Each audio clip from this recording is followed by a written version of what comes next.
நமக்கு எப்பவுமே சோறு தான் முக்கியம் அப்படிங்கிற மாதிரி எங்கள் வீட்டுக்கார ஆனிவர்சரிக்கு உனக்கு என்ன வேணும் அப்படின்னு கேட்டோடனே நான் சொன்ன பதில், எங்கேயாச்சும் வெளியே போய் சாப்பிட்லாம் அப்படின்னு சொன்னேன். சரி ஓகே அப்படின்னு சொல்லிட்டு நம்ம பொள்ளாச்சியில் இருக்க சுங்கத்தில் இருக்க தோப்பு கடைக்கு கூட்டிகிட்டு வந்துட்டார். ஸோ ஃபேமிலியாக வந்து உங்களுக்கு என்னென்ன வேணுமோ ஆர்டர் பண்ணிக்கோங்க அப்படின்ட்டார். இதுதான் சான்ஸ்னு எங்களுக்கு பிடிச்ச எல்லாத்தையுமே ஆர்டர் பண்ணி எல்லா ஐட்டமும் அந்த டேபிளை வச்சு பார்க்கும்போது பார்க்கவே அவ்வளோ அழகாக இருந்துச்சு.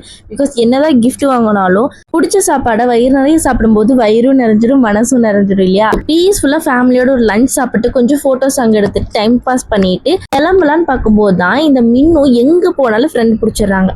அங்கே 2 குட்டி பாப்பா விளையாண்டு இருந்தது பார்த்துட்டு அவங்க கூட சேர்ந்துட்டு விளையாண்டுட்டு வரவே இல்லை. ஒரு வழியா அவங்களை கன்வின்ஸ் பண்ணி கூட்டிட்டு வந்துட்டோம், வெளியே வந்துட்டோம். அட்டைக்கட்டி வரைக்கும் போயிட்டு வரலாம் அப்படின்னு சொல்லி பிளான் பண்ணியிருந்தோம். பிளான் எல்லாம் நல்லா தான் போட்டோம். பட் 2-3 பெண்டு ஏறினதை உடனே பார்த்தீங்கன்னா அங்கே நல்ல டிராஃபிக் ஜாம் ஆயிடுச்சு. அவங்க வேற 9 மணிக்குள்ள நீங்கள் ரிட்டர்ன் வரணும்னு சொல்லிட்டாங்க. நாங்கள் ஏறும்போதே பார்த்தீங்கன்னா மணி 6:30 7 ஆயிருச்சு.